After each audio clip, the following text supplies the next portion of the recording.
What will the city's public transportation system look like in the future? Councillor Russ Wyatt sits down with Charles Adler to talk more about the soon-to-be-released transportation report. Thanks very much. Rapid Transit. Will he or won't he? What will the mayor do with the final report coming out on Friday from his Rapid Transit Task Force? The chair of the force is with us, the councillor from Transcona, Russ Wyatt. Hi, Charles. So you will be the man of the hour on Friday, although you've got other people. You've got Pactacan is with you. Correct. From the political side. Gerbasi, the three politicians on the task force.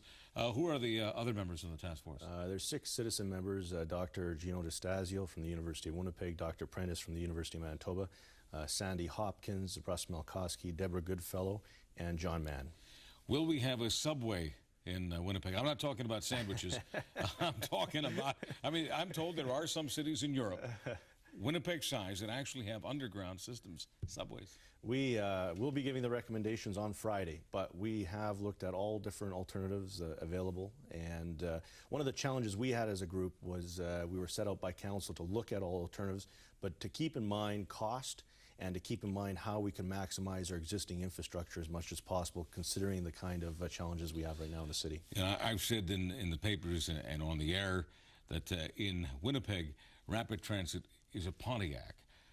I'm positive the reason that gets response is because a lot of people agree with that. We had Benham sitting in that chair a while back saying that the reason we need rapid transit is because it'll make Winnipeggers feel like we're a big city.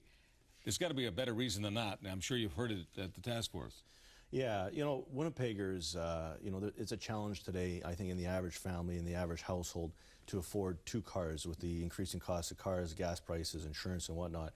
I think a lot of families, if they had a real alternative, may think of using public transportation more often if it were viable, if it were fast. One of the greatest things we heard from the public when we held public consultation is they felt the transit system was somewhat unreliable, meaning unpredictable, and not fast enough to meet their needs.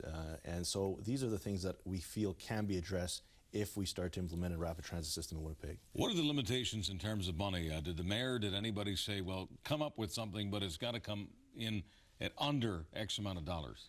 No, there was no direction given with regards to that, other than to keep cost in mind, basically.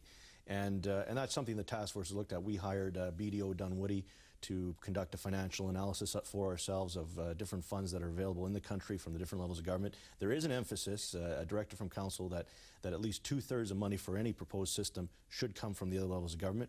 And that's in keeping with what's happening across the country, with the 1/3 coming from the city. How does this work? We get money from the feds, from the province, for any kind of rapid transit, or are there restrictions? I think that right now the federal government, provincial governments are waiting to hear from us on what we would like to do here in the city of Winnipeg. Every city, most cities in Canada now, larger cities like Winnipeg, are implementing some form of rapid transit, and it's varying from city to city. And it's really the city governments which are driving that and going to the higher levels of government to make that happen. Now, we all realize Albertans are flush with money right now. They always have been, or at least they have been for the longest time, but now especially because the price of a barrel of oil is rather high. And I think every man, woman, and dog is going to get a $400 check from the Klein administration.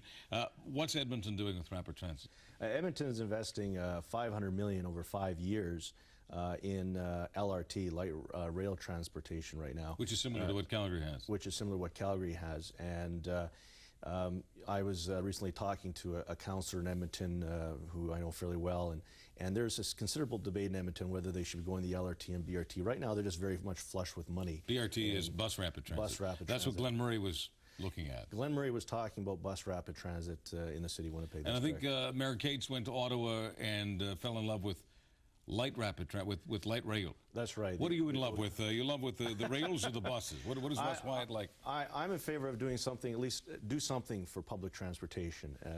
So we know that you're definitely recommending something. Yeah.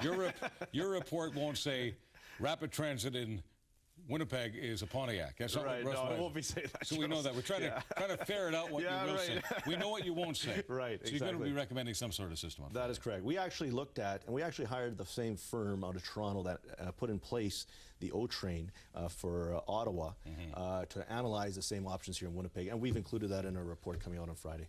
This is a train town. You know there's a train. I don't have to tell you. I'm from You're Transcona. All right. No one has to tell a guy from Transcona. Absolutely. Good luck on Friday. Right. You're going to be the man of the hour. Thanks, Charles. No doubt the headlines on Saturday. Thank you. Appreciate your time.